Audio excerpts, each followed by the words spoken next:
আজকে আমি আপনাদের সামনে সেই সূরায়ে রহমানের প্রথম দিক থেকে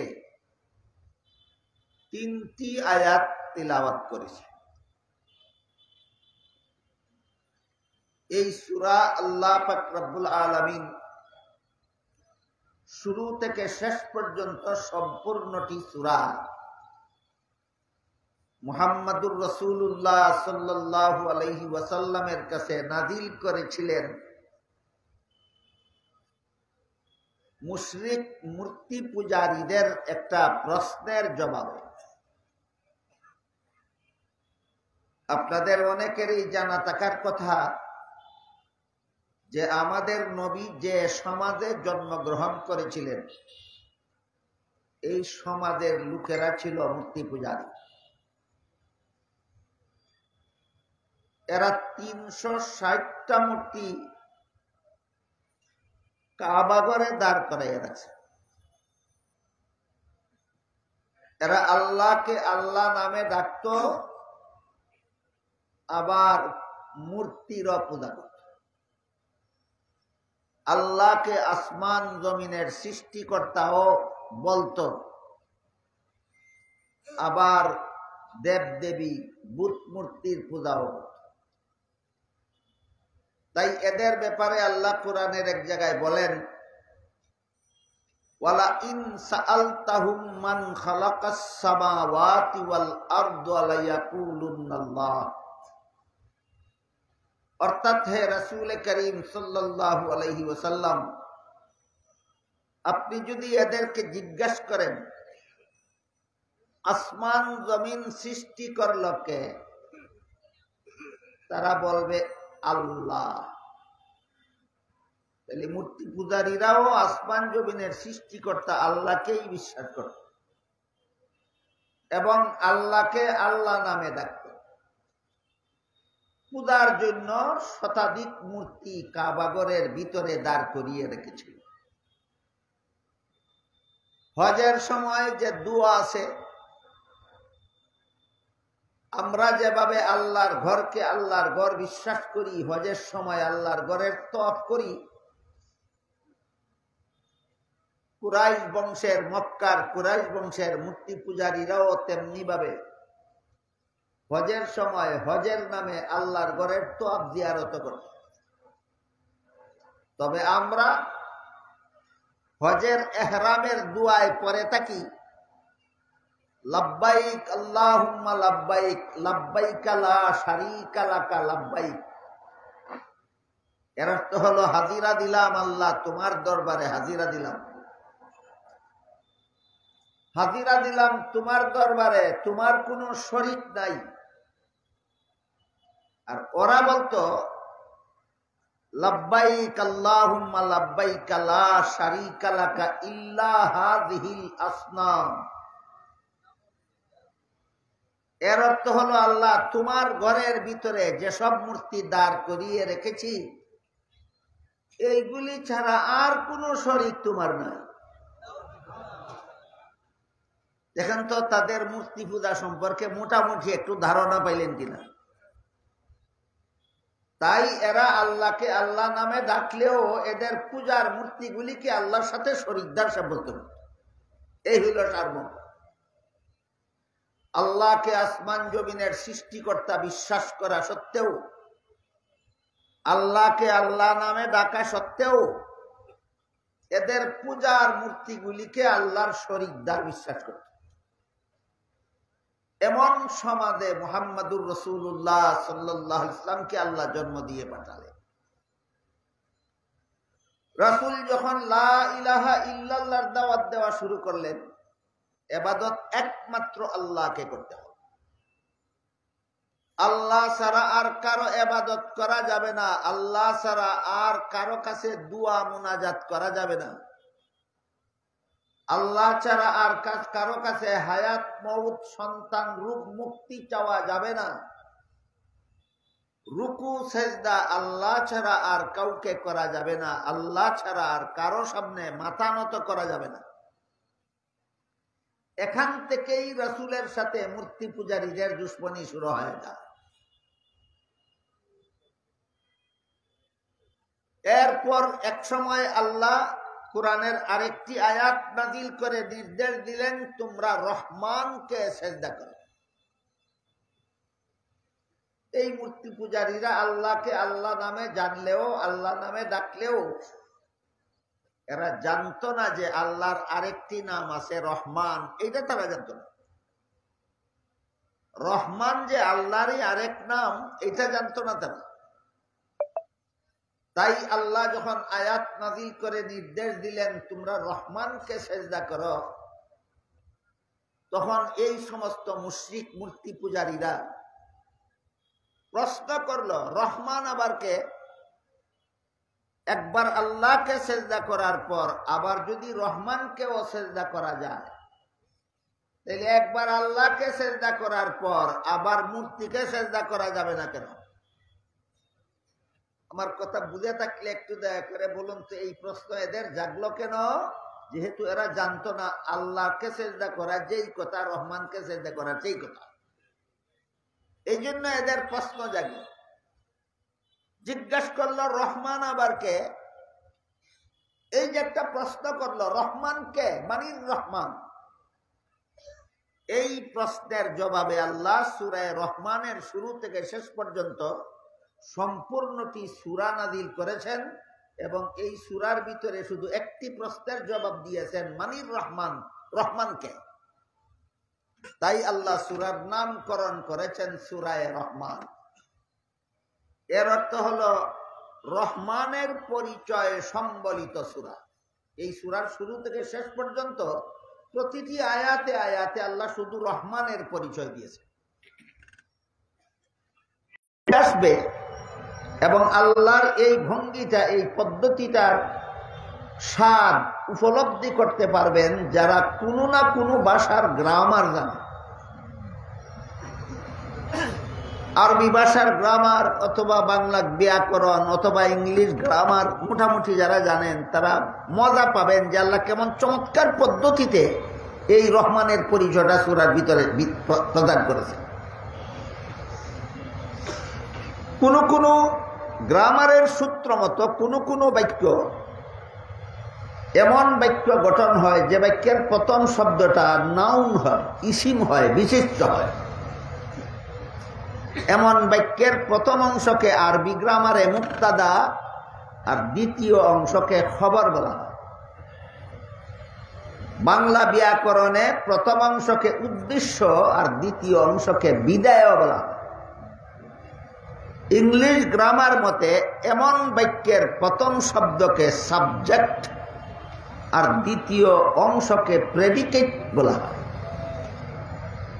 এবার দেখুন সূরা রহমানের প্রথম আয়াত একটি শব্দ আর রহমান।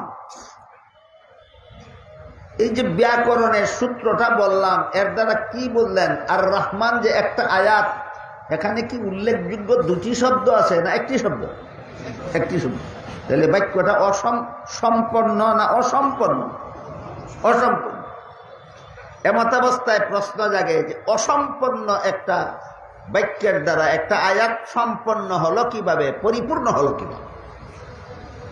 এই প্রশ্নের জবাবে মুফাসসিরিনে কেরাম লিখেছেন, যেহেতু ওরা প্রশ্ন করেছিল রহমানকে, আর আল্লাহ সূরার শুরু থেকে শেষ পর্যন্ত শুধু রহমানের পরিচয় দিতে চান, এই জন্য আল্লাহ প্রথম আয়াতে আর রহমান এই শব্দটা প্রয়োগ করে এটাকে আরবি গ্রামারের পরিভাষা মতো মুক্তাদা সাব্যস্ত করেছেন। পরবর্তী আয়াত তার খবরে আউয়াল, তারপরের আয়াত তার খবরে সানি, তারপরের আয়াত তার খবরে সালিস, তারপরের আয়াত তার খবরে রাবে, তারপরের আয়াত তার খবরে খামেস। এইভাবে সূরার শেষ আয়াত পর্যন্ত প্রতিটি আয়াতকে এক একটি খবর আর সবগুলি খবরের একটি মাত্র মুক্তাদা সাব্যস্ত করে এই পদ্ধতিতে আল্লাহ প্রতিটি আয়াতে আয়াতে শুধুমাত্র রহমানের পরিচয় দিয়েছে। এই পরিভাষাগুলি বুঝবে মাদ্রাসার ছাত্ররা। এখন যারা বাংলা ব্যাকরণ মোটামুটি বুঝেন তাদের ভাষায় সূরা রহমানের প্রথম আয়াত আর রহমান, এই শব্দটাকে আল্লাহ বাংলা ব্যাকরণের পরিভাষা মতে উদ্দেশ্য সাব্যস্ত করলেন। পরবর্তী আয়াত তার প্রথম বিদায়, তারপরের আয়াত দ্বিতীয় বিদায়, তারপরের আয়াত তৃতীয় বিদায়, তারপরের আয়াত চতুর্থ বিদায়, তারপরের আয়াত পঞ্চম বিদায়, এইভাবে শেষ আয়াত পর্যন্ত প্রতিটি আয়াতকে এক একটি বিদায় সাব্যস্ত করে, সবগুলি বিদায়ের জন্য একটি মাত্র উদ্দেশ্য সাব্যস্ত করে।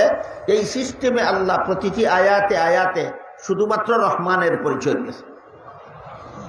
এবার যারা ইংলিশ গ্রামার বুঝে, আর রহমান শব্দটাকে আল্লাহ সাবজেক্ট সাব্যস্ত করেছে, পরবর্তী আয়াতকে সাব্যস্ত করেছেন ফার্স্ট প্রেডিকেট, তারপরের আয়াত সেকেন্ড প্রেডিকেট, তারপরের আয়াত থার্ড প্রেডিকেট, তারপরের আয়াত ফোর্থ প্রেডিকেট, তারপরের আয়াত ফিফথ প্রেডিকেট। এইভাবে সূরার শেষ আয়াত পর্যন্ত প্রত্যেকটি আয়াতকে এক একটা প্রেডিকেট সাব্যস্ত করে, সবগুলি প্রেডিকেটের জন্য একটি মাত্র সাবজেক্ট সাব্যস্ত করে।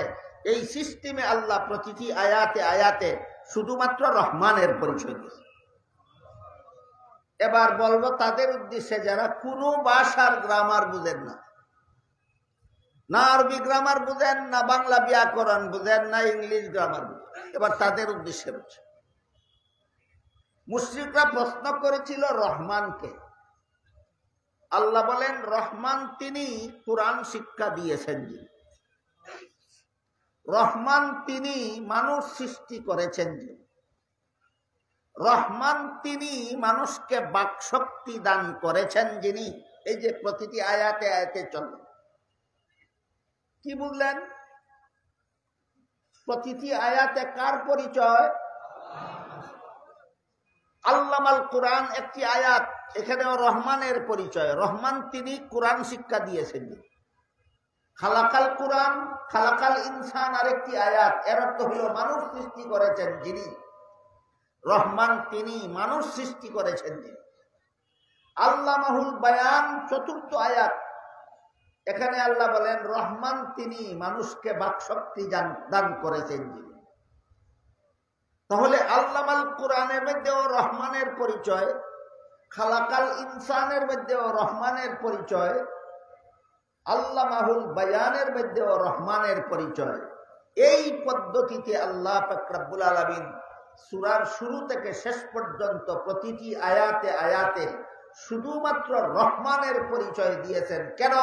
তারা প্রশ্ন করেছিল রহমানকে জবাব যেন সন্তোষজনক ভাবে পাওয়া যায়, তাই আল্লাহ এই সূরার নামকরণ করেছেন সূরায়ে রহমান।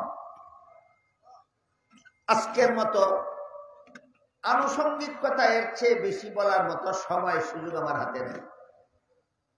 আমি যে তিনটি আয়াত আপনাদের সামনে তিলাওয়াত করেছি, এই তিন আয়াতের একটু সামান্য মর্ম শুধু আজকে আপনাদের সামনে তুলে ধরতে চাই। সহজে বোঝার জন্য মনে রাখতে হবে, প্রথম আয়াত আর রহমান, এর অর্থ হলো দয়াল আল্লাহ। দ্বিতীয় আয়াত আল্লামাল কোরআন, এর অর্থ হলো কোরআন শিক্ষা দিয়েছেন। তৃতীয় আয়াত হলো খালাকাল ইনসান, এর অর্থ হলো মানুষ সৃষ্টি করেছেন। সিরিয়াল নাম্বার সহ প্রতিটি আয়াতের অর্থ মনে রাখলে পরবর্তী কথাগুলি বোঝা অনেকটা সহজ হবে। প্রথম আয়াত আর রহমান, এর অর্থ দয়াল আল্লাহ। দ্বিতীয় আয়াত আল্লামাল কোরআন, এর অর্থ কোরআন শিক্ষা দিয়েছেন। তৃতীয় আয়াত খালাকাল ইনসান, এর অর্থ মানুষ সৃষ্টি করেছেন। দয়াল আল্লাহ, কোরআন শিক্ষা দিয়েছেন, মানুষ সৃষ্টি করেছেন। এবার বলুন তো, আল্লাহ কি মানুষ সৃষ্টি করার আগেই তাকে কোরআন শিক্ষা দিয়েছেন, না সৃষ্টি করে কোরআন শিক্ষা দিয়েছেন? সৃষ্টি করে কোরআন শিক্ষা দিয়েছেন। সৃষ্টির কাজটা হয়েছে আগে, আর কোরআন শিক্ষা দান হয়েছে পরে। কিন্তু বলতে গিয়ে আল্লাহ আগেরটা পরে আর পরেরটা আগে বললেন কেন? মানুষ সৃষ্টি করেছি, তারপর তাকে কোরআন শিক্ষা দিয়েছি, এভাবে আল্লাহ বলেননি। বলেন কোরআন শিক্ষা দিয়েছি, তারপরে বলেন মানুষ সৃষ্টি করেছে। এই পদ্ধতি পাল্টালেন কেন? এই প্রশ্নের জবাবে মুফাসসিরিন কেরাম তাফসীরের কিতাবে লিখেছেন, এই বাস্তব কর্ম আর বিবরণের মধ্যে সিরিয়াল উলট পালট করে আল্লাহ একটা তথ্য বুঝাতে চান মানুষকে। সেটা হলো আল্লাহর দৃষ্টিতে শুধুমাত্র কোরআন শিক্ষার পরশ যাদের অন্তরে লাগে তারাই মানুষ বলে গণ্য হয়। যারা কোরআন শিক্ষার পরশ থেকে বঞ্চিত থাকে এরা মানুষের বংশে জন্ম হয়, কিন্তু এরা সত্যিকারের মানুষ নয়। তাহলে মানুষ আগে হয় না কোরআন শিক্ষা আগে হয়? এই কথাটা বোঝাবার জন্য মানুষ বানাইয়া কোরআন শিখাইছি বলেন না, বলেন কোরআন শিখাইয়া মানুষ বানাইছি। কোরআন হয়তো যারা কোরআন শিক্ষায় শিক্ষিত, আর না হয় সরাসরি কোরআন শিক্ষায় শিক্ষিত নয়, কিন্তু কোরআন শিক্ষার আলোতে যাদের অন্তরটা আলোকিত এরাই শুধু আল্লাহর দৃষ্টিতে মানুষ। যারা কোরআন শিক্ষায় শিক্ষিত নয় এবং তাদের অন্তরটা অথবা তাদের অন্তরটা কোরআন শিক্ষার আলোতে আলোকিতও নয়, আল্লাহর দৃষ্টিতে এরা মানুষ নয়, জানোয়ার। আল্লাহর দৃষ্টিতে এরা মানুষ না জানোয়ার? জানোয়ার। দেখেন অন্য আয়াতে আল্লাহ পরিষ্কার ভাবে বলেন, ওয়ালাকাদ যারানা লিজাহান্নামা কাসীরাম মিনাল জিন্নি ওয়াল ইনস লাহুম কুলুবুল লা ইয়াফকাহুনা বিহা ওয়া লাহুম আ'য়ুনুল লা ইউবসিরুনা বিহা ওয়া লাহুম আযানুল লা ইয়াসমাউনা বিহা উলাইকা কাল আনআম, এরা চতুষ্পদ জানোয়ারের মতো। উলাইকা কাল আনআম অর্থ এরা চতুষ্পদ জানোয়ারের মতো। বালহুম আদাল, আল্লাহ বলেন বড় এরা জানোয়ারের চেয়ে আরো ভ্রষ্ট, জানোয়ারের চেয়ে আরো ভ্রষ্ট, নিকৃষ্ট। এখানে কয়েকটা জিনিস আমাদের আলোচনা সাপেক্ষে বুঝতে হবে। একটা হলো কোরআন শিক্ষায় শিক্ষিত কারা, যারা নিজে নিজেই কোরআন পড়ে তারা নয়, যারা উস্তাদের কাছে কোরআন শিখে। এই কথাটাও আমাদের সমাজের অনেক পণ্ডিতের জানা নাই। আল্লাহ পাক রব্বুল আলামিন স্বয়ং যে নবীর কাছে কোরআন নাযিল করেছিলেন তাকে বলেন, লা তুহাররিক বিহি লিসানাকা লিতাজালা বিহি ইন্না আলাইনা জামআহু ওয়া কুরআনা ফাইযা ক্বারানাহু ফাত্তাবি কুরআনাহু সুম্মা ইন্না আলাইনা বায়ানা। আল্লাহ বলেন, হে রাসূল কারীম সাল্লাল্লাহু আলাইহি ওয়াসাল্লাম, আমি যখন আপনার কাছে কোরআন নাযিল করতে থাকি তখন তাৎক্ষণিকভাবে আপনি তাড়াহুড়া করে তা জপতে থাকবেন না। আপনার আশঙ্কা হয় সাথে সাথে মুখস্থ করে না নিলে পরে স্মরণ থাকবে না। আশঙ্কা বাদ দিন, আমি নিজ দায়িত্বে আপনার কাছে কোরআন নাযিল করি, আপনাকে জপা ছাড়া আপনাকে কোরআন স্মরণ রেখে দেব। কাজে আমি যখন কোরআন নাযিল করি তখন জপবেন না, শুধু গভীর মনোযোগে লক্ষ্য করবেন। এরপর বলেন সুম্মা ইন্না আলাইনা বায়ানা, অতঃপর এই কোরআন আমি আপনাকে শিক্ষা দেব। যে নবীর কাছে কোরআন নাযিল করলেন আল্লাহ, সেই নবীকে বলেন আপনাকে আমি কোরআন শিক্ষা দেব।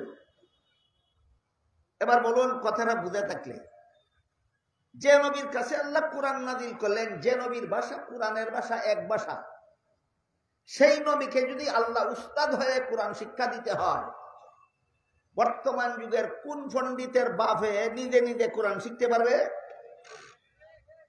তাহলে কোরআন নিজে নিজে শিখার ব্যাপার না উস্তাদে শিক্ষা দেওয়ার ব্যাপার?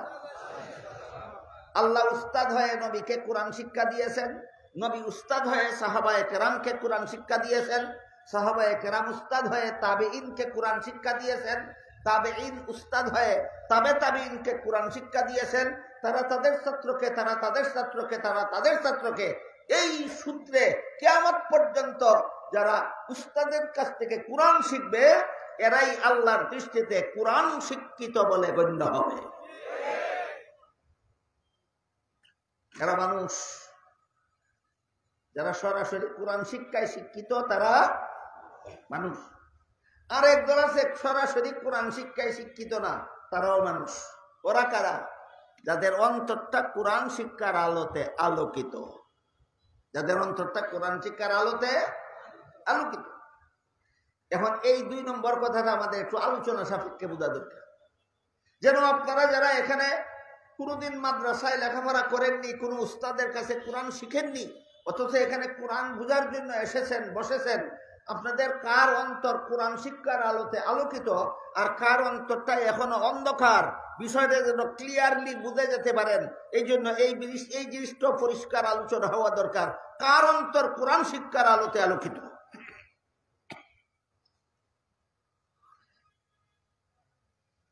পবিত্র কোরআনে আল্লাহ মানব জাতির জন্য হালাল হারামের বিধান প্রদান করেছে। হালাল হারামের বিধান দিয়েছেন কে? কোন কিতাবের মাধ্যমে? কোরআনের মাধ্যমে। কোরআনের মাধ্যমে আল্লাহ তার বান্দাদের জন্য হালাল হারামের বিধান দিয়েছেন। তাই কোরআনের বিধানে যারা বিশ্বাসী এবং বিধানগুলি যারা জীবনে বাস্তবায়ন করে, এদের অন্তর কোরআন শিক্ষার আলোতে আলোকিত। এদের অন্তর কোরআন শিক্ষার আলোতে আলোকিত। একজনে সহি শুদ্ধভাবে 30 পারা কোরআন পড়তেও জানে না, কিন্তু আলেমদের মুখে শুনে আল্লাহ কোরআনে বলেছেন আহাল্লাল্লাহুল বাইআ ওয়া হাররামার রিবা, ব্যবসাকে আল্লাহ হালাল করেছেন, সুদের কারবারকে করেছেন হারাম। বলেন এই যে আল্লাহর বিধান কিনা? ব্যবসা হালাল, সুদ হারাম, ব্যবসা হালাল, সুদ হারাম। এই আয়াতটা সহি শুদ্ধভাবে একজন মুসলমান এমন আছে যে সে আয়াতটা সহি শুদ্ধভাবে পড়তেও পারে না, কিন্তু আলেমগণের কাছে শুনেছে আল্লাহ কোরআনের এই আয়াতে বলেছেন ব্যবসা হালাল, সুদ হারাম, এই জন্য সে ব্যবসা করে, সুদের কারবার করে না। কোরআনের বিধান মেনে নিল কিনা? জীবনে বাস্তবায়ন করলো কিনা? এবার আমার কথা বুঝে থাকলে বলুন, তার অন্তরটা এখনো অন্ধকার না কোরআন শিক্ষার আলোতে আলোকিত? আমার তো মনে হয় আমার কথা বুঝে থাকলে যারা যারা বসে আছেন প্রত্যেকে মনে মনে টের পাওয়ার কথা আপনার অন্তরটা আলোকিত না অন্ধকার।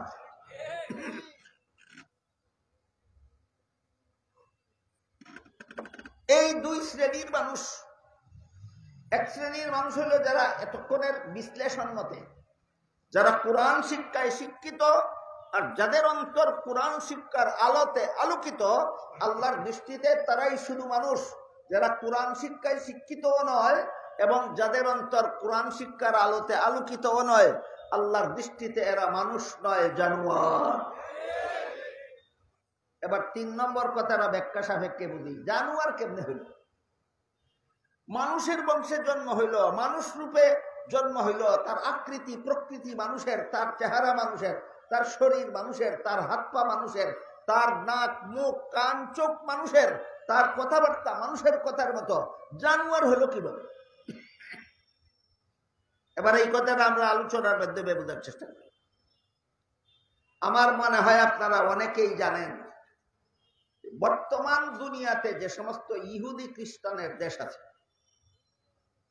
এই সমস্ত দেশের শিক্ষা ব্যবস্থা আমাদের বাংলাদেশের শিক্ষা ব্যবস্থার থেকে অনেক উন্নত মানের। যারা দেখেছেন তো দেখেছেন, যারা দেখেননি, আমার চোখে এমন কয়েকটা ইহুদি খ্রিস্টানের দেশ দেখেছি। আমি যা দেখেছি সেখানে প্রতিটি সন্তানকে 7 বছর বয়সে স্কুলে ভর্তি করাতে হয়, একাধারে 17 বছর পর্যন্ত লেখাপড়া চালাতে হয়। 7 বছর থেকে 17 বছরের ভিতরে যদি কোনো পিতামাতা তার সন্তানের লেখাপড়া বন্ধ করে, তাহলে সরকার ওই পিতামাতাকে জেলখানায় বন্দী করে রেখে সরকার নিজ দায়িত্বে এই সন্তানকে লালন পালন করে লেখাপড়া শিক্ষা দেয়। অথচ আমাদের বাংলাদেশে এখনো কোনো পিতামাতা যদি ইচ্ছা করে তার সন্তানকে স্কুলে পড়াবে না, মাদ্রাসায় পড়াবে না, মক্তবে পড়াবে না, কোনো উস্তাদের কাছে পড়াবে না, এই সুযোগ আছে। সুতরাং এখনো বাংলাদেশের কোনো মা বাবার সন্তান মূর্খ থাকার সুযোগ আছে, এমন সুযোগও ইহুদি খ্রিস্টানদের দেশে নাই। তাহলে আমার কথা বুঝে থাকে বলুন তো, বাংলাদেশের শিক্ষা ব্যবস্থাটা বেশি উন্নত না ইহুদি খ্রিস্টানদের দেশের শিক্ষা ব্যবস্থাটা বেশি উন্নত? আমাদের দেশে অনেক অশিক্ষিত মানুষ এখনো পাওয়া যায়, যারা লেখাপড়া তো জানেই না, দস্তখত জানে না, সম্পত্তি বেচা কিনা করলে বাম হাতের বৃদ্ধাঙ্গুল দিয়ে টিপ দেয়। তাদের দেশে এইরকম একটা নাগরিক অশিক্ষিত থাকার কোনো সুযোগ নাই। কাজেই বলুন তো, বাংলাদেশের শিক্ষা ব্যবস্থাটা বেশি শক্তিশালী না ইহুদি খ্রিস্টানদের দেশের শিক্ষা ব্যবস্থা বেশি শক্তিশালী? এটা মনে রাখবেন, ভুলবেন না। এবার আসুন তাদের মনুষ্যত্বের খবর কি, তাদের মনুষ্যত্বের খবর কি। তাদের দেশে সরকারি আইনে, এটা সরকারি আইন, তাদের দেশের সরকারি আইন মতে বিয়ে ছাড়া সন্তান জন্ম দেওয়া কোনো অপরাধ নয়। বিয়ে ছাড়া সন্তান জন্ম দেওয়া কোনো অপরাধ নয়। বিয়ে ছাড়া নারী পুরুষের অবাধ মিলামিশা কোনো অপরাধ নয়। যে কারণে তাদের দেশের মেয়েরা কুমারী মা হয়। একটা বাংলা শব্দ বুঝেন, কুমারী মা, বিয়ের আগে মা হওয়া। তাদের দেশের মেয়েরা বিয়ের আগে মা হয়ে যায়, কয়েক সন্তানের মা। এই পর্যন্তই কথা শেষ নয়। মজার ব্যাপার হইল, যান গিয়া দেখেন ইহুদি খ্রিস্টানদের দেশে মানুষের সন্তান জন্ম হলে বাবার নামে সন্তানের জন্ম নিবন্ধন হয় না, সন্তানের জন্ম নিবন্ধন মায়ের নামে হয়। তার কারণ হলো এই যে বিয়ে ছাড়া যে কোনো পুরুষের সাথে মিলামিশা করা কোনো অপরাধ নয়। এই জন্য বিয়ের আগেই একটা মেয়ে এক রাত্রি একটা পুরুষের সাথে মিলামিশা করলো, আরেক রাত্রে আরেকটা পুরুষের সাথে মিলামিশা করলো, আরেক রাত্রে আরেকটা পুরুষের সাথে মিলামিশা করলো। শেষ পর্যন্ত কোন পুরুষটার সাথে মিলামিশা করার কারণে তার গর্ভে সন্তান আসলো, সন্তানের গর্ভবতী মাও জানে না।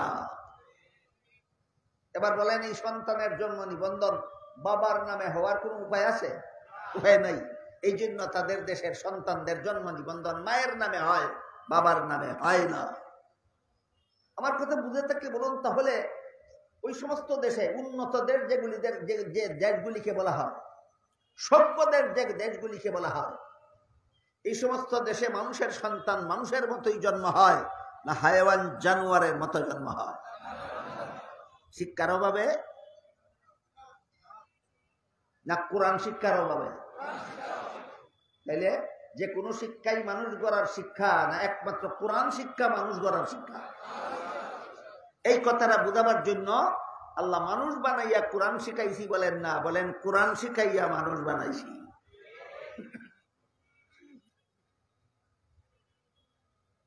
এদের শিক্ষা ব্যবস্থা আমাদের দেশের শিক্ষা ব্যবস্থা থেকে অনেক উন্নত, কিন্তু এদের মনুষ্যত্বের অস্তিত্ব নাই। মনুষ্যত্বের অস্তিত্ব নাই। মনুষ্যত্ব এদের ভুলুণ্ঠিত হয়ে গেছে, এদের মনুষ্যত্ব পদদলিত হয়ে গেছে। কুকুর, শ্রীগাল, বিড়াল যেভাবে বিয়ে ছাড়া সন্তান জন্ম দেয়, ওদের জন্য বিয়ের বিধান নয়, এদের জন্য হালাল হারামের বিধান নয়। হালাল হারামের বিধান ছিল মানুষের জন্য।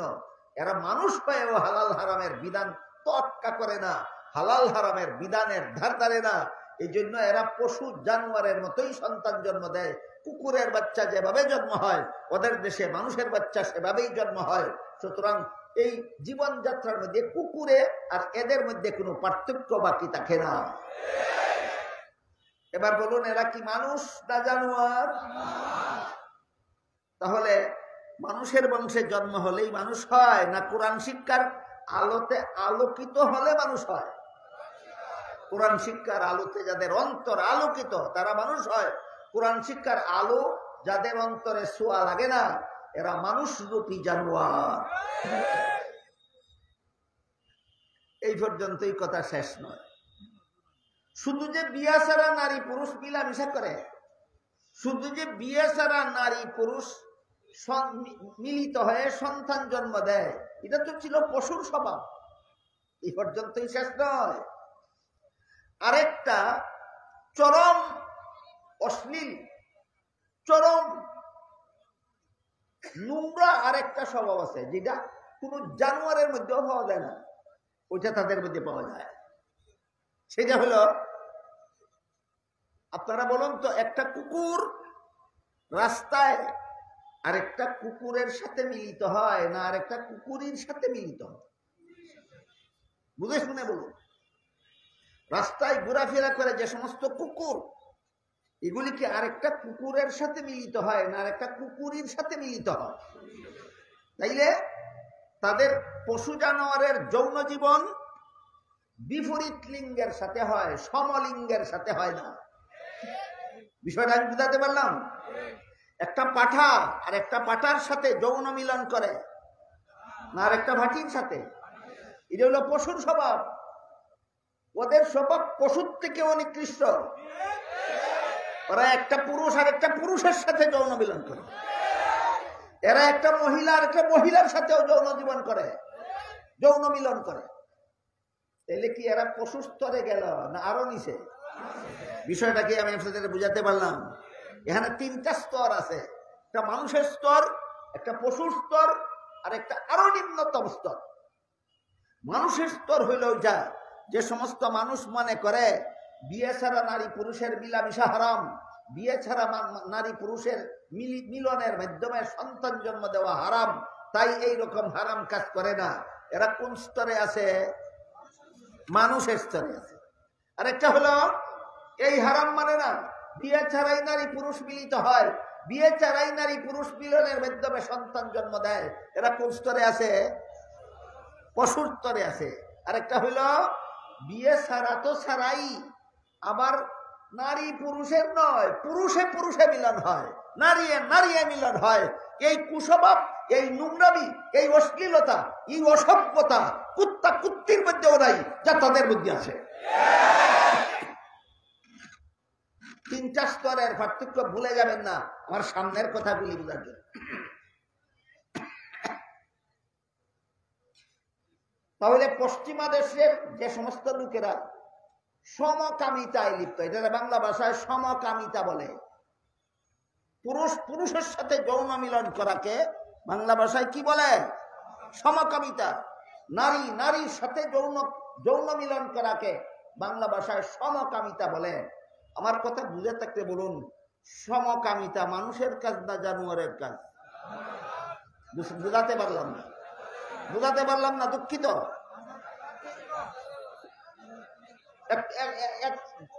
5 সেকেন্ড চিন্তা করুন, চুপ থাকুন, 5 সেকেন্ড পরে বলুন, সমকামিতা যারা করে এরা মানুষের স্তরে আছে না পশুর স্তরে? পশুর থেকে নিকৃষ্ট কিনা? কুত্তা কুত্তির চেয়ে নিকৃষ্ট। এই নিকৃষ্টতম কুস্বভাব এ লিপ্ত আছে পাশ্চাত্য দেশের ইহুদি খ্রিস্টানেরা। এই কুস্বভাবটা আপনাদের শতকরা 90 জন মুসলমানের বাংলাদেশে আমদানি করার শয়তানি চক্রান্ত চলেছে। কয়েকদিন আগে মনে হয় গত বছর ডারউইনের মতো নাস্তিকের মতবাদ স্কুলের পাঠ্যপুস্তকে পাঠ্যভুক্ত করে দেওয়া হয়েছিল। কারো কারো মনে আছে আপনাদের? ডারউইন আস্তিক ছিল না নাস্তিক? সারা সমগ্র পৃথিবীর কুখ্যাত নাস্তিক ছিল ডারউইন। সেই ডারউইনের মতবাদ ছিল কি? আমি গত বছরে এই সম্মেলনে বলেছি ডারউইনের মতবাদ সম্পর্কে। ডারউইনের মতবাদ ছিল মানুষ সূচনাতে মানুষ ছিল না, বানর রূপান্তরিত হয়ে মানুষে পরিণত হয়েছে। এটা ছিল ডারউইনের মতবাদ। আর আল্লাহ পাক রব্বুল আলামিন কোরআনে বলেন, লাকাদ খালাকনাল ইনসানা ফি আহসানি তাকওয়িম, মানুষকে আমি সৃষ্টির সূচনাতেই এই সুন্দর কাঠামো দিয়ে সৃষ্টি করেছি। আল্লাহ বলেন তোমাকে বানাইছি সময় সুন্দর মানুষ হিসাবে বানাইছি। ডারউইন কয় না, আগে বান্দর বানাইছেন, পরে হাত লেজ খসে পড়ে পিছনের পায়ে হাঁটতে শিখে, সামনের পায়ে ধরতে শিখে, মুখে কথা বলতে শিখে বান্দর মানুষে রূপান্তরিত হয়েছে। তাহলে ডারউইনের মতবাদ কোরআন সম্মত না সরাসরি কোরআন বিরোধী? আমি আপনাদের কাছে জিজ্ঞাসা করতে চাই, এই দারউইনের মতো এইরকম কুফরি মতবাদ যা সরাসরি কোরআন বিরোধী, এত বড় একটা কুফরি মতবাদ স্কুলের ছাত্র ছাত্রীদের শিক্ষা দিলে দেশের কি উন্নতিটা হয় আর সমাজের কি উপকারটা হয়? নাকি 90% মুসলমানকে নাস্তিক বানাবার শয়তানি চক্রান্ত হয়? এই শয়তানি চক্রান্ত আমাদের বাংলাদেশের শিক্ষা ব্যবস্থায় গত বছর করা হয়েছিল। 17 কোটি মুসলমান একসাথে গর্জে উঠেছিল, পুস্তক থেকে মুছে ফেলতে শয়তানরা বাধ্য হয়েছে। সেখানে ব্যর্থ হয়ে এই বছর আর একটা নতুন শয়তানি চক্রান্ত শুরু হয়ে গেছে। সেটা হলো বর্তমান হাই স্কুলের পাঠ্য বইয়ে ট্রান্সজেন্ডার বাদ চালু হয়েছে। ট্রান্স অর্থ পরিবর্তন, জেন্ডার অর্থ লিঙ্গ, ট্রান্স অর্থ পরিবর্তন, জেন্ডার অর্থ লিঙ্গ, ট্রান্সজেন্ডার অর্থ লিঙ্গ পরিবর্তন। লিঙ্গ পরিবর্তনের দুইটা সিস্টেম আছে, একটা হলো কাল্পনিক আর একটা হলো বাহ্যিক। বাস্তবিক লিঙ্গ পরিবর্তন বলতে কোনো জিনিস নাই। লিঙ্গ পরিবর্তনের ধারণা তিনটা, একটা হলো বাস্তবিক লিঙ্গ পরিবর্তন, একটা হলো বাহ্যিক লিঙ্গ পরিবর্তন, আর একটা হলো কাল্পনিক লিঙ্গ পরিবর্তন। তিনটা আগে পরিচয় করি, তারপরে আপনারা বুঝবেন বর্তমানে বাংলাদেশের হাই স্কুলে কেতটা বড় শয়তানি চক্রান্ত চলছে। এই বাংলাদেশের শতকরা 90 জন মুসলমান ছাত্র ছাত্রীকে পাশ্চাত্যদের মতো জানোয়ার বানাবার জন্য।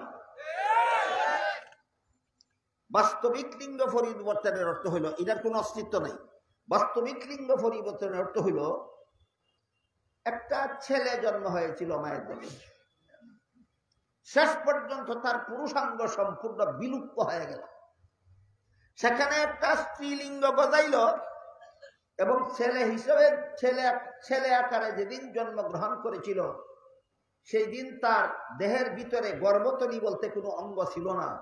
যেদিন তার লিঙ্গ বিলুপ্ত হয়ে গেল, যেদিন তার মধ্যে স্ত্রীলিঙ্গ গজাইল, সেদিন থেকে তার পেটের ভিতরে একটা গর্ভতলীয় জন্ম হলো। এমন যদি হইতো এটাকে বাস্তবিক লিঙ্গ পরিবর্তন বলা যেত। এমনটা কখনো হয়নি, হচ্ছে না, হবে না। তাহলে বাস্তবিক লিঙ্গ পরিবর্তনের কোন অস্তিত্ব আছে? অস্তিত্ব। এবার আসেন রূপক লিঙ্গ পরিবর্তন। রূপক লিঙ্গ পরিবর্তনের অর্থ হলো একটা ছেলে পুরুষ হয়ে জন্মগ্রহণ করেছিল, বয়স্ক হওয়ার পর তার স্বাদ হইল আমি আর পুরুষ থাকবো না, আমি এখন নারী হয়ে যাব। হাসপাতাল গিয়ে অপারেশনের মাধ্যমে তার পুরুষ লিঙ্গটা কেটে ফেলে দিল এবং তার পেশাব করার জন্য একটা প্রশস্ত রাস্তা সার্জারির মাধ্যমে করে নিল।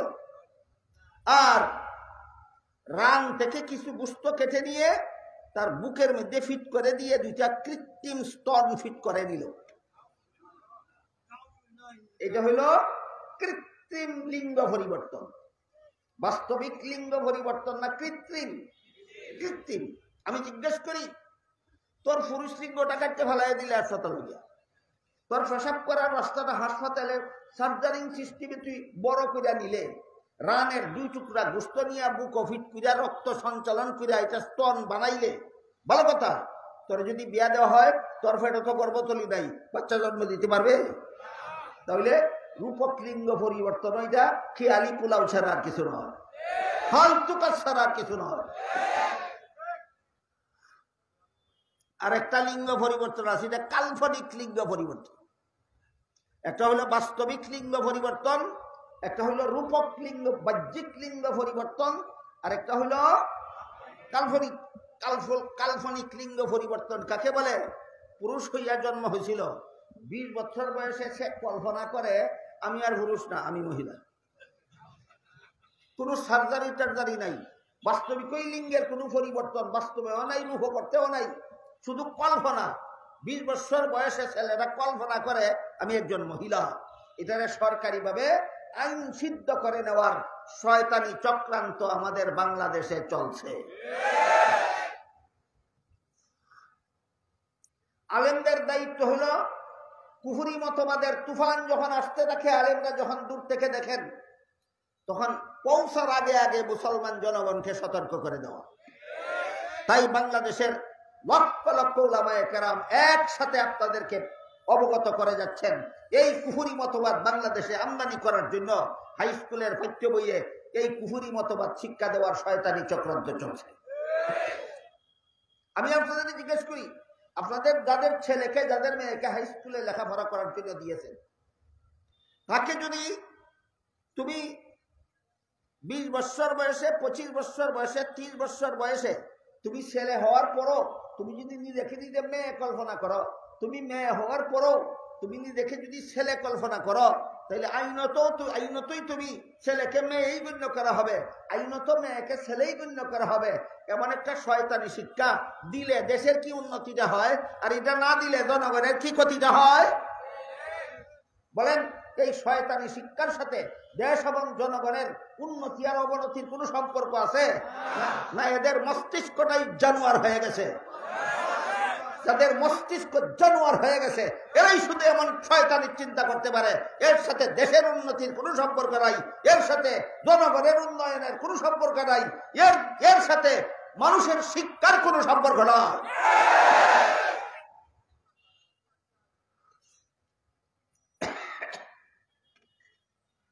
বেশ কিছুদিন বাংলাদেশের শিক্ষা ব্যবস্থা এমন ছিল, যেখানে লেখাপড়া করলে নামাজি হয় না, বেনামাজি হয়। এটাই বর্তমান বাংলাদেশের সূচনা কাল থেকে বাংলাদেশের শিক্ষা ব্যবস্থা এইভাবেই চালু আছে। বাংলাদেশের প্রাইমারি স্কুলের পাঠ্য বইয়ে মুসলমান ছাত্র ছাত্রীদেরকে নামাজি বানাবার কোনো সিলেবাস নাই। হাই স্কুলের কোনো পাঠ্য বইয়ে মুসলমান ছেলে মেয়েদেরকে, ছাত্র ছাত্রীদেরকে নামাজি বানাবার কোনো সিলেবাস নাই। হাই কলেজে মুসলমান ছেলে মেয়েদের ছাত্র ছাত্রীদেরকে নামাজি বানাবার কোনো সিলেবাস নাই। ভার্সিটিতে মুসলমান ছাত্র ছাত্রীদেরকে নামাজি বানাবার কোনো সিলেবাস নাই। সুতরাং সূচনাকাল থেকেই বাংলাদেশের স্কুল কলেজ ভার্সিটিতে এমন সিলেবাস পড়ানো হচ্ছে, যে সিলেবাস নিয়ে লেখাপড়া করলে ওইখানে লেখাপড়ারত অবস্থায় ছাত্র ছাত্রী নামাজি হওয়ার কোনো উপায় নাই। এই অবস্থায় এতদিন চলছিল 50 বছর পর্যন্ত।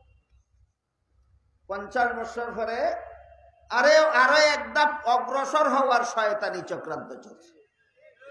আগে শুধু 50 বছর পর্যন্ত স্কুলে পড়লে, কলেজে পড়লে মুসলমান ছেলে মুসলমান মেয়ে বেনামাজি হতো, এতে এরা তুষ্ট হতে পারেনি।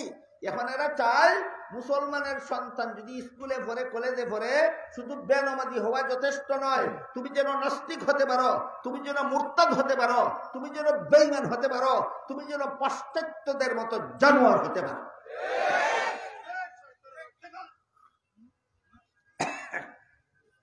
আমি এতক্ষণ আপনাদেরকে পাশ্চাত্যদের, ইহুদি খ্রিস্টানদের দেশের শিক্ষা ব্যবস্থা এবং তাদের মনুষ্যত্বের অবস্থা সংক্ষেপে তুলে ধরেছি। এবার বাংলাদেশের শিক্ষা ব্যবস্থা সম্পর্কে আনুষঙ্গিকভাবে আলোচনা চলেই এসেছে, তাই বাংলাদেশের শিক্ষা ব্যবস্থা সম্পর্কে দুই একটা কথা বলি।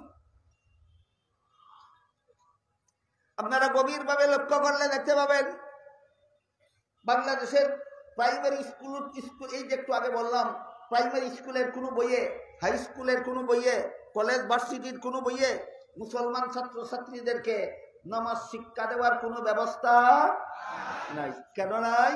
তার কারণ হলো আপনাদের সৌভাগ্য না দুর্ভাগ্য, সেটা পরে বলবেন। আপনাদের সৌভাগ্য যে আমরা যে বাংলাদেশে বাস করি, এই দেশের স্কুল কলেজ ভার্সিটির সিলেবাস তৈরি করার জন্য যাদের হাতে দায়িত্ব দেওয়া হয়, শিক্ষা বিভাগ পরিচালনার হর্তাকর্তা যাদেরকে বানানো হয়, এরা স্কুল কলেজ ভার্সিটির জন্য এমন একটা সিলেবাস তৈরি করে দেয়, যে সিলেবাস নিয়ে লেখাপড়া করলে মুসলমানের সন্তান ডক্টর আহমদ শরীফ হতে পারে, যে সিলেবাস নিয়ে লেখাপড়া করলে মুসলমানের সন্তান তসলিমা নাসরিন হতে পারে, যে সিলেবাস নিয়ে লেখাপড়া করলে মুসলমানের সন্তান শামসুর রহমান হতে পারে, যে সিলেবাস নিয়ে লেখাপড়া করলে মুসলমানের সন্তান সালমান রুশদি হতে পারে। এটা আপনাদের সৌভাগ্য না দুর্ভাগ্য?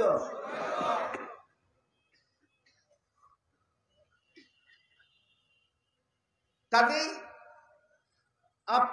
আপনি আমরা যে দেশে বাস করি এই দেশে স্কুলে পড়ে আপনার ছেলে মেয়ে নামাজি হবে, এটা কল্পনাতীত ব্যাপার।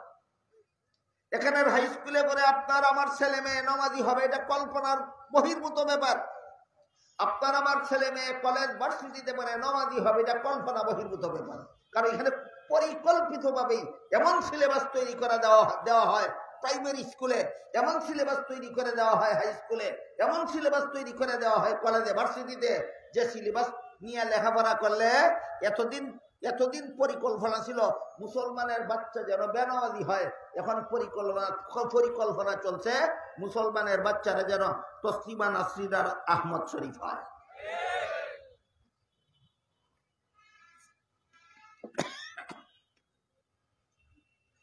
এই যে কয়েকটা নাস্তিকের নাম বললাম, সালমান রুশদি, শামসুর রহমান, তসলিমা নাসরিন, ডক্টর আহমদ শরীফ, এরা কি জিনিস আশা করি আপনারা অনেকেই জানেন, আবার হয়তো অনেকে নাও জানতে পারে। এই জন্য আমি একটু খুলাসা করে বলবো।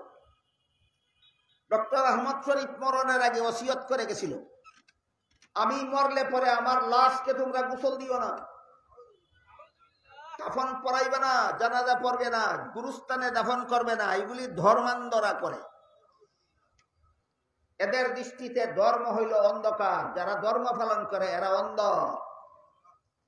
এই ধর্ম যুগ অন্ধ সমান ধর্মান্ধ, এটা নাস্তিকদের বিশেষ পরিভাষা। আল্লাহর দোহাই লাগে, নাস্তিকদের পরিভাষা আপনারা কেউ কোন মুসলমান ধর্মান্ধ শব্দ ব্যবহার করবেন না। এরা নাস্তিকরা যারা ধর্ম পালন করে এদেরকে অন্ধ বলে। আপনি কেন এই শব্দ ব্যবহার করবেন? আপনি কি মনে করেন যারা ধর্ম পালন করে এরা অন্ধ? তাহলে আপনি কেন এই শব্দ, এই কুফুরি শব্দ কেন ব্যবহার করবেন? আহমদ শরীফ বলেছিল এগুলি ধর্মান্ধরা করে। ধর্মান্ধদের বিশ্বাস হলো যে এইভাবে প্রক্রিয়াগতভাবে মুর্দা কবরে দাফন করলে মুনকার নাকির ফিরিস্তা এসে তাকে জীবিত করে 3টা সওয়াল করবে, জবাব দিতে পারলে জান্নাতি সাব্যস্ত হবে, কবরের আযাব গজব থেকে মুক্তি পাবে। জবাব দিতে না পারলে কবরে আযাব গজব হবে, একদিন জীবিত হয়ে হাসরের মাঠে দাঁড়াতে হবে, জীবনের সকল কাজের হিসাব দিতে হবে, না পারলে জাহান্নামে যেতে হবে। মিথ্যা কথা, কবর জগৎ বলতে কিছু নাই, সওয়াল জবাব বলতে কিছু নাই, আযাব গজব বলতে কিছু নাই, পুনরুত্থান বলতে কিছু নাই, হাসর নসর বলতে কিছু নাই, হিসাব নিকাশ বলতে কিছু নাই, জান্নাত জাহান্নাম বলতে কিছু নাই, আল্লাহ বিল্লাহ বলতে কিছু নাই। খামোখা আমাকে কেন এই প্রক্রিয়া ভাবে দাফন করবে? তাই আমাকে গোসল দিও না, কাফন পরাইও না, জানাজা পড়ো না, গুরুস্থানে দাফন করো না, হাসপাতালে দান করে। ডক্টর আহমদ শরীফের ওসিয়ত মতো তাকে হাসপাতালেই দান করে দেওয়া হয়েছিল। না গোসল হয়েছে, না কাফন, না জানাজা, না গুরুস্থান। এবার আমি আপনাদের জিজ্ঞাসা করব, আমাদের দেশে কৃষকরা যে সমস্ত বলদের দ্বারা হাল চাষ করে, কোন সময় এই সমস্ত বলদ কোনো কারণবশত হঠাৎ করে মরে যায় কিনা? বলেন, হালের বলদ মরে গেলে কেউ গোসল দেয়, কেউ কাফন পরায়, কেউ জানাজা পড়ে, কেউ গুরুস্থানে দাফন করে? এলে আহমদ শরীফ মরলেও গোসল নাই, বলদ মরলেও গোসল নাই। আহমদ শরীফেরও কাফন নাই, বলদেরও কাফন নাই। আহমদ শরীফেরও জানাজা নাই, বলদেরও জানাজা নাই। আহমদ শরীফেরও গুরুস্থান নাই, বলদেরও গুরুস্থান নাই। দুইটার মধ্যে বেশ কম কত? দুইটার মধ্যে বেশ কম। একদিকে নাই, দুই দিকে আছে। দুইটাই বলদ, কিন্তু একটার 60 ট্যাং আর একটার 2 ট্যাং। একটু বেশ কম পাওয়া গেছে। আর 60 ট্যাঙ্গেটা হইল অশিক্ষিত বলদ। এরপর একটা আপনারা বলেন 2 ট্যাঙ্গেটা। এই জন্য আল্লাহ বলেন, আর রহমানু আল্লামাল কুরআনা খালাকাল ইনসান। কুরআন শিক্ষার ছোঁয়াও যদি তোর মধ্যে না লাগে, তুই আহমদ শরীফের মতো বলদ। এবার বলেন, আগে মানুষ হয় না আগে কোরআন শিক্ষার ছোঁয়া লাগে? এই কোরআন শিক্ষার ছোঁয়া যেন বাংলাদেশের 17 কোটি মুসলমানের অন্তরে লাগে, এই সুদূর প্রসারী পরিকল্পনা নিয়েই সিলেট আলিয়া মাদ্রাসার মাঠে খাদিমুল কোরআন পরিষদের এই তফসিরুল কোরআন সম্মেলনের ব্যবস্থা চালু হয়েছিল। এবার আসেন 2 নম্বর নাস্তিকটার নাম ছিল তসলিমা নাসরিন। তসলিমা নাসরিনের জীবনে অনেক সাহিত্য বই লিখেছে। আপনাদেরকে আল্লাহর দোহাই দিয়া বলি, কোনোদিন পড়বেন না। পড়লে শয়তানি যুক্তির জবাব দিতে পারবেন না, ঈমান রাখতে পারবেন না, নাস্তিক বেঈমান হতে বাধ্য হবে। আমাদের পড়তে হয় কেন? এদের শয়তানি যুক্তির জবাবগুলি, শয়তানি যুক্তিগুলির দাঁত ভাঙ্গা জবাব দেওয়া। আপনারা পড়লে ঈমান রাখতে পারবেন না। একটা উদাহরণ দিচ্ছি, শুনুন। তসলিমা নাসরিন বাংলাদেশ থেকে পালিয়ে যাওয়ার আগে একবার ঘোষণা দিল কোরআনের অনেকগুলি আয়াত ভুল। মৌলবীরা যদি ভুলগুলি সংশোধন করতে পারে তাহলে আধুনিক জ্ঞান বিজ্ঞানের যুগে কোরআন চালু থাকতে পারে। আর যদি মৌলবীরা কোরআনের ভুলগুলি সংশোধন করতে না পারে তাহলে এই আধুনিক জ্ঞান বিজ্ঞানের যুগে কোরআন একটা অচল গ্রন্থে রূপান্তরিত হবে। যত কোরআনের যত আয়াতকে তসলিমা ভুল বলেছিল, এর মধ্যে একটা আয়াত হলো আল্লাহ পাক রব্বুল আলামিন কোরআনের এক আয়াতে বলেছেন, ফানকিহু মা তাবা লাকুম মিনান নিসাই মাসতা ওয়া সুলাসা ওয়া রুবা। হে মুসলমান পুরুষেরা, তোমরা প্রয়োজনে একত্রে 2 স্ত্রী রাখতে পারো, একত্রে 3 স্ত্রী রাখতে পারো, একত্রে 4 স্ত্রী রাখতে পারো, এর বেশি নয়। এক কথায় কোরআনের বিধান পুরুষদেরকে একাধিক স্ত্রী রাখার অনুমতি দেয়। কোরআনের বিধান পুরুষকে একাধিক স্ত্রী রাখার অনুমতি দেয়, কিন্তু নারীদেরকে একসাথে একাধিক স্বামী রাখার অনুমতি দেয় না। এই বৈষম্য কেন? নারীদের প্রতি এই অবিচার কেন? সুতরাং কোরআনের এই আয়াত ভুল, সংশোধন করো। তসলিমা নাসরিন কোরআনের আয়াতটাকে ভুল আখ্যা দিয়েছে অযৌক্তিক ভাবে, না একটা যুক্তির মাধ্যমে। পুরুষ যদি 4 স্ত্রী একত্রে রাখতে পারে, স্বামী কেন 4, মহিলা কেন 4 স্বামী একত্রে রাখতে পারবে না? এটা তার যুক্তি। আমি আপনাদের জিজ্ঞাসা করি যুক্তির জবাবটা দেওয়ার আগে, আজ থেকে প্রায় 1500 বছর আগে আল্লাহ যখন আমাদের নবীর কাছে 30 পারা কোরআন নাযিল করতেছিলেন, তখন আল্লাহ কি জানতেন কোরআন নাযিল সমাপ্ত হওয়ার 1500 বছর পরে পৃথিবীর মানচিত্রে বাংলাদেশ নামে নতুন একটা দেশ স্বাধীন হবে? সেই দেশের একটা মহিলা হবে MBBS ডাক্তার, নাম হবে তসলিমা নাসরিন। সেই তসলিমা নাসরিন কোরআনের এই বিধানটাকে ভুল ঘোষণা করবে। আল্লাহ কি জানতেন? এই জানা সত্ত্বেও তার এই শয়তানি যুক্তির জবাব না দিয়েই আল্লাহ কোরআনকে কিয়ামত পর্যন্ত চালু থাকার ঘোষণা দিয়েছেন, না দাঁত ভাঙ্গা জবাব দিয়ে? আমরা একটু বোঝার চেষ্টা করব কোথায় তসলিমা নাসরিন 1500 বছর পরে যুক্তি দিল কোরআনের বিরুদ্ধে। আল্লাহ কোরআনের কোথায় 1500 বছর আগে জবাব অগ্রিম দিয়ে রাখলেন কোথায়? একবার একটু মনোযোগে শুনুন। আল্লাহ পাক রব্বুল আলামিন এক আয়াতে বলেন, নিসাউকুম হারসুল লাকুম ফাতু হারসাকুম আন্না শিতুম। হে মুসলমান পুরুষেরা, তোমাদের স্ত্রীরা হলো তোমাদের সন্তান উৎপাদনের ক্ষেত। স্ত্রীরা হলো সন্তান উৎপাদনের, কৃষকদের থেকে ফসল উৎপাদনের ক্ষেত, আর স্ত্রীরা হলো সন্তান উৎপাদনের ক্ষেত। উভয় ক্ষেত্রে তো ক্ষেত শব্দটা ব্যবহৃত। ফসল উৎপাদনেরও ক্ষেত আছে, সন্তান উৎপাদনেরও ক্ষেত আছে। কাজেই ফসল উৎপাদনের ক্ষেত থেকেই আমরা সন্তান উৎপাদনের ক্ষেতের অবস্থাটা বুঝে নিতে হবে। ধরুন একটা কৃষকের যদি 4টা ক্ষেত থাকে, কৃষক কজন? ক্ষেত কটা? 4 ক্ষেতে যদি একজন কৃষকে ফসল ফলায়, ফসলের ভাগাভাগি নিয়ে কোনো ঝগড়া হবে কেন? মালিক একজন ঝগড়া করবে কার সাথে? কিন্তু এর বিপরীতে ক্ষেত যদি একটা হয় আর কৃষক যদি 4 জন হয়, 4 জনে মিললে যদি এক ক্ষেতের মধ্যে তরমুজ, ধরুন একটা কথার কথা, তরমুজ ফলায়, সারা ক্ষেতে শত শত তরমুজ ধরলো, একদিন রাতের বেলা শিলাবৃষ্টি হইয়া সবগুলি তরমুজ ভর্তা হইয়া গেল। ঘটনাক্রমে একটা মাত্র তরমুজ কোন রকমে রক্ষা হইল। বলেন ফসল কটা? গৃহস্থ জন? প্রথম নম্বর কথা হলো কাচ্চা ছাড়া বাট করা যাবে না, টুকরা করা ছাড়া বন্টন করা যাবে না। 2 নম্বর কথা হইল টুকরা ছোট বড় হইলে ঝগড়া ছাড়াও হয় নাই। ঠিক তেমনি ভাবে আল্লাহর বিধান মতে স্বামী যদি একজন হয়, বউ যদি 4 জন হয়, তাহলে গৃহস্থ জন ক্ষেত কটা, ফসল লইয়া কোনো ঝগড়া হবে না। আর তসলিমার কথা মতো তসলিমা যদি বউ হয় আর 4 বেটা যদি স্বামী হয়, এবার বলেন গৃহস্থ জন ক্ষেত কটা। তোরকে তো 4টা মূলার মতো ফসল ধরবো না, একটা তরমুজের মতো।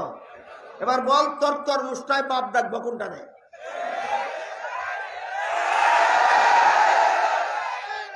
কাজে কাজেই পুরানোই ভুল, তসলিমার যুক্তি ওই শুদ্ধ, নাকি বলেন? এইভাবে তসলিমা নাসরিন কিভাবে মানুষকে বেঈমান বানাবার যুক্তি দেয়, একটি মাত্র উদাহরণ আপনাদের সামনে তুলে ধরছি। এই তসলিমা জীবনে যত সাহিত্য বই লিখেছে, সবগুলি বই লিখেছে মানুষকে জানোয়ার বানাবার জন্য। এর মধ্যে একটা বইয়ের নাম আছে যাব না কেন যাব। কি নাম? যাব না কেন। আগেই বলেছি, হাতে পায়ে দিলে আল্লাহ দোয়াই দেয় বলি, আপনারা পড়বেন না, পড়লে আপনাদের ঈমান হেফাজত করতে পারবেন না। এই যাব না কেন যাব বইয়ে লেখে মহিলাদের গায়ের ব্লাউজের মাপ দেওয়ার জন্য পুরুষ টেইলারদের কাছে যেতেই হয়।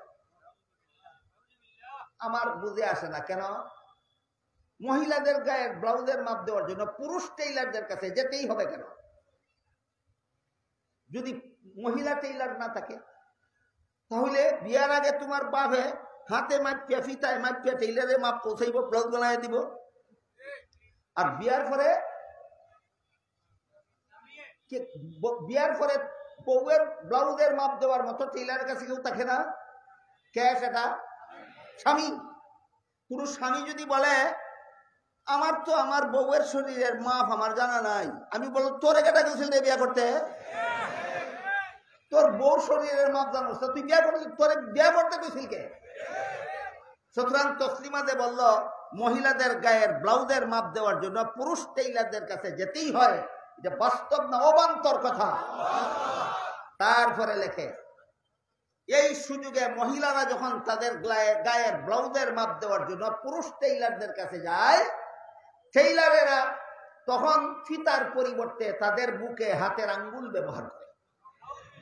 এতে লজ্জায় অনেক মেয়ে লাল হয়ে যায়, অনেক মেয়ে লজ্জায় নীল হয়ে যায়, অনেক মেয়ে লজ্জায় হলদে হয়ে যায়, অনেক মেয়ে লজ্জায় সাদা হয়ে যায়। তাইলে তসলিমার জানা আছে মহিলারা পুরুষ টেইলারদের কাছে ব্লাউজের মাপ দেওয়ার জন্য গেলে কি করে, জানা আছে? আবার বল বইয়ের কি নাম দিছস? তুই যদি জানোস গেলে কি করে, তাহলে তুই বদমাশ না হলে যাবি কেন বল? এবার বলেন বই লেখছে আপনাদেরকে সভ্য রাখার জন্য না, অসভ্য বদমাশ বানাবার জন্য। তসলিমা বই লিখেছে আপনাদেরকে সভ্য রাখার জন্য নয়, অসভ্য বদমাশ বানাবার জন্য। তসলিমার লেখা আরেকটা বইয়ের নাম, সেই বইয়ের নাম হইল অপরপক্ষ। অপরপক্ষ বইয়া লেখে আমার পেট আমার শরীরের অঙ্গ, আমার স্বামীর শরীরের অঙ্গ নয়, তাই স্বামীর অধিকার নাই তার ইচ্ছা মতো আমার পেটে বাচ্চা জন্ম দেওয়ার। আমার পেটে কার কাছ থেকে বাচ্চা নেব না নেব সেটা আমার অধিকার। একটা পুরুষকে স্বামী রূপে বরণ করে তার বাচ্চা পেটে নেবে না, যার কাছ থেকে মনে চায় তার কাছ থেকে পেটে বাচ্চা নেবে। এটা তসলিমার দাবি, তসলিমার মতবাদ। এবার আমি আপনাদের জিজ্ঞেস করি, একটা পুরুষকে স্বামী রূপে বরণ করে তার বাচ্চা পেটে না নিয়ে যার কাছ থেকে মনে চায় তার কাছ থেকে পেটে বাচ্চা নিতে হলে এমন পেটের জন্য মানুষের দরকার হয় না, কুত্তিরও থাকে। তাহলে তসলিমার পেটে আর কুত্তির পেটে ব্যবধান কত? ব্যবধান পেটে পেটে ব্যবধান নাই, কিন্তু দুইটা জন্তুর মধ্যে ব্যবধান আছে। একটা হইল সাইটেঙ্গা কুত্তি, বাকিটা আপনারা বলেন। সাইটেঙ্গা কুত্তিটা অশিক্ষিত আর 2 টেঙ্গাটা। এই জন্য আল্লাহ বলেন শিক্ষিত হইলেই মানুষ হয় না, কোরআন শিক্ষার পরশ পাইলে মানুষ হয়। আর রহমানু আল্লামাল কুরআনা খালাকাল ইনসান। দয়াল আল্লাহ মানুষ বানাইয়া কোরআন শিখাইছেন না, কোরআন শিখাইয়া মানুষ বানাইছেন। এই সমস্ত জানোয়ার তৈরি হয় সিলেট আলিয়া মাদ্রাসায়, দরগা মাদ্রাসায়, মক্তবে, কোথায়? স্কুল কলেজ ভার্সিটিতে। কারণ স্কুল, বাংলাদেশের স্কুল কলেজ ভার্সিটির সিলেবাস তৈরির জন্য ওই সমস্ত কুচক্রীদের হাতে দায়িত্ব দেওয়া হয়, যারা পরিকল্পিতভাবে এমন সিলেবাস তৈরি করে দেয় যেই সিলেবাস দিয়া লেখাপড়া করলে মুসলমানের সন্তান ডক্টর আহমদ শরীফ হতে পারে, যেই সিলেবাস দিয়া লেখাপড়া করলে মুসলমানের সন্তান তসলিমা নাসরিন হতে পারে। এত সত্ত্বেও বাংলাদেশে কোরআন শিক্ষার আলো কত সুদূর প্রসারী সেটা বলা আমার উদ্দেশ্য। এত সত্ত্বেও আমার মনে হয় বাংলাদেশের স্কুল কলেজ ভার্সিটি পড়ুয়া প্রতি লাখ মুসলমান ছাত্র ছাত্রীদের মধ্যে ৯৯,৯৯৯টা ছাত্র ছাত্রী মনে প্রাণে বিশ্বাস করে বিয়া ছাড়া সন্তান জন্ম দেওয়া হারাম। পড়ছে কই? স্কুল। পড়ছে কোথায়? কলেজে। পড়ছে কোথায়? ভার্সিটিতে। তারপরে মনে প্রাণে বিশ্বাস করে বিয়া ছাড়া সন্তান জন্ম দেওয়া হারাম। কথাটা কি তাদের পাঠ্য বইয়ে লেখা ছিল? বিশ্বাস করে কেন? পাইল কোথায়? আমি বলি লাখের মধ্যে কতজন বলেছি? লাখের মধ্যে ৯৯,৯৯৯ জন মুসলমান ছাত্র ছাত্রী যারা বাংলাদেশের স্কুল কলেজ ভার্সিটিতে লেখাপড়া করুয়া, কিন্তু মনে প্রাণে বিশ্বাস করে বিয়া ছাড়া সন্তান জন্ম দেওয়া হারাম। এই কথাটা কেন বিশ্বাস করে? তাদের পাঠ্য বইয়ে লেখা ছিল। তাহলে কেন বিশ্বাস করে? পেল কোথায়? এই এর জবাবটা বোঝার জন্য ৩ উদাহরণ দিচ্ছি। দেখুন, আপনাদের মাথার উপর সামিয়ানার নিচে বাতি জ্বলে, আমার স্টেজেরও কোনায় কোনায় বাতি জ্বলে। এই কারণে বাতির আলো লাগে আপনাদের গায়ে, বাতির আলো লাগে আমার গায়ে। আমি এখান থেকে আপনাদের সবাইকে দেখি, আপনারা সবাই আমাকে এখানে দেখেন। দেখুন তো আমাকে দেখা যায় কিনা? কেন দেখা যায়? আমার গায়ে বাতি জ্বলে না জ্বলন্ত বাতির আলো লাগে? ঠিক তেমনি ভাবে মানুষ গড়ার শিক্ষার বাতি জ্বলে একমাত্র মাদ্রাসায়। সেই বাতির আলো লাগে গিয়া স্কুল কলেজ ভার্সিটি পড়ুয়া মুসলমান ছাত্র ছাত্রীদের অন্তরে।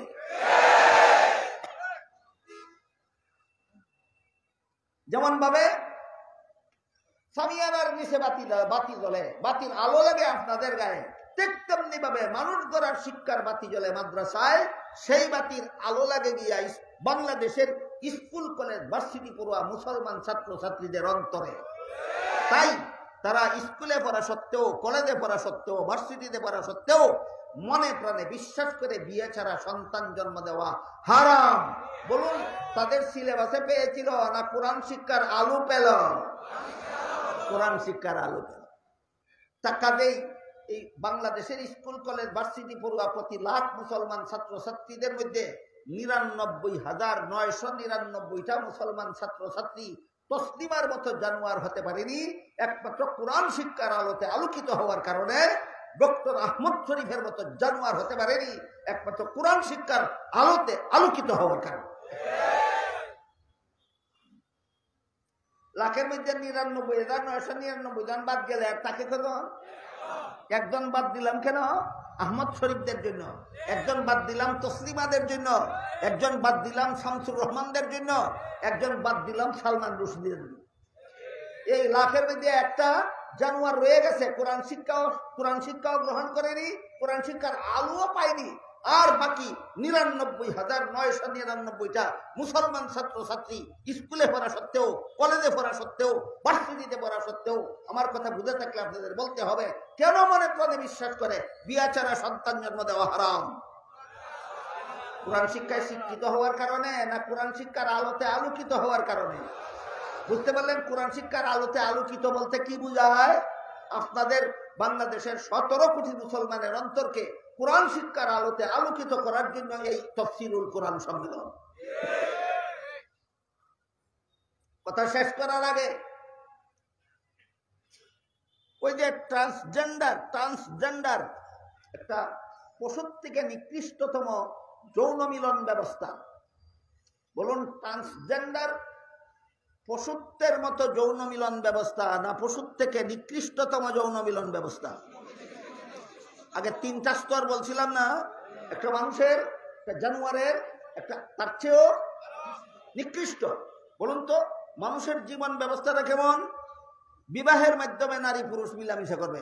মানুষের জীবন ব্যবস্থা। জানোয়ারের জীবন ব্যবস্থাটা কেমন? বিবাহ ছাড়াই নারী পুরুষ নর মাদা মিলামিশা করবে। পশুর জীবন ব্যবস্থা আর পশুর থেকে নিকৃষ্ট জীবন যৌন জীবন ব্যবস্থা হলো পুরুষ পুরুষের সাথে মিলিত হবে, নারী নারীর সাথে মিলিত হবে। এমন কাজ কুত্তাও কুত্তার সাথে করে না, এমন কাজ পাঠাও পাঠার সাথে করে না, এমন কাজ কুত্তিও কুত্তির সাথে করে না। এই নিকৃষ্টতম যৌন মিলন ব্যবস্থাটাকে ট্রান্সজেন্ডার নামের অভিশপ্ত নামে নামকরণ করা হয়েছে। এটার পিছনে আরেকটা মহাচক্রান্ত রয়েছে। সেটা কি? এটা বলে এই কথা শেষ করবো ইনশাআল্লাহ। এটার সাথে আর একটা মহাচক্রান্ত হইল, ধরুন 20 বছরের একটা ছেলে, সে কল্পনা করলো আমি আজকের থেকে ছেলে না, আমি আজকের থেকে মেয়ে। সরকারি আইনে তারা স্বীকৃতি দেওয়া হইল তুমি মেয়ে। এরকম আইন ফাঁস করার জন্য চক্রান্ত চলছে। সরকারি আইনে তারা স্বীকৃতি দেওয়া হলো তুমি মেয়ে। 20 বছরের ছেলেটা এই মুখে মুখে মেয়ে হইল, বাস্তবে না মুখে মুখে?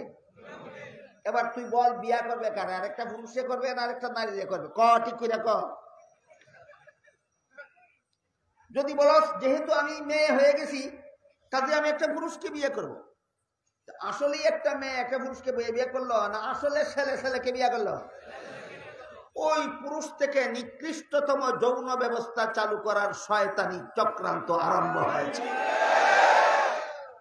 আর যদি খোঁজ বলে না আমি যেহেতু মেয়ে হলেও আমি যেহেতু আসলে পুরুষ কাজে আমি আরেকটা মেয়েকে বিয়ে করবো না, আমি আরেকটা পুরুষকে বিয়ে করবো, আমি একটা মেয়েকেই বিয়ে করবো।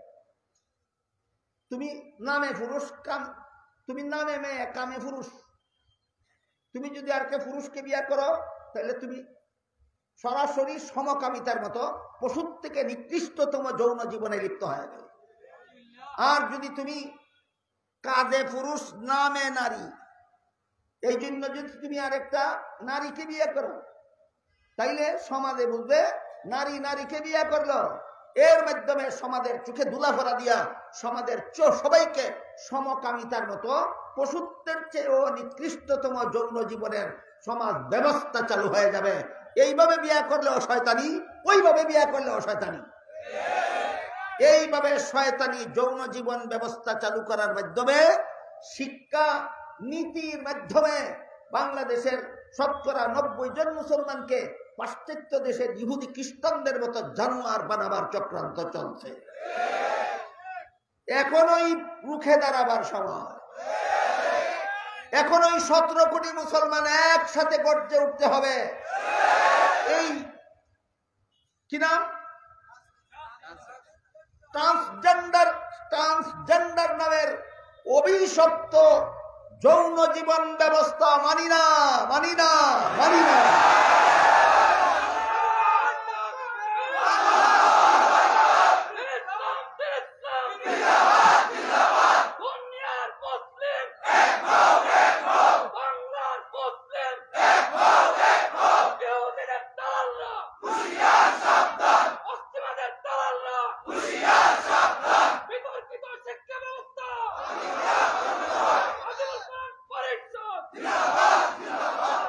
এবার আমি আপনাদের জিজ্ঞেস করবো, আল্লাহ মানুষ বানাইয়া কোরআন শিখাইছি না বলে, কোরআন শিখাইয়া মানুষ বানাইছি বলেন কেন? আল্লাহর দৃষ্টিতে কোরআন শিক্ষাই একমাত্র মানুষ গড়ার শিক্ষা।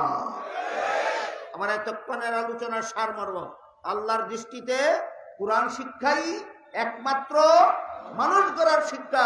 শেষ কথাটা নিয়ে যেন বাড়ি যেতে পারি, শেষ কথাটা নিয়ে যেন মরণ পর্যন্ত বেঁচে থাকতে পারি। আল্লাহ সবাইকে তৌফিক দান করুন, আমিন। সুবহান রাব্বিকা রাব্বিল ইজ্জাতি আম্মা ইয়াসিফুনা ওয়া সালামুন আলাল মুরসালিন ওয়ালহামদুলিল্লাহি রাব্বিল আলামিন। উঠবেন না যারা দোয়াতে শরীক হওয়ার ইচ্ছা রাখেন, বসেন, আস্তাগফিরুল্লাহ দুরূদ শরীফ পড়েন। আমি হুজুরকে অনুরোধ করেছিলাম আমাদের তিলাওয়াত শোনাবার জন্য আবার অনুরোধ করবো আমাদেরকে মুখতাসার দোয়া করে দেওয়ার জন্য। বললাম তো কি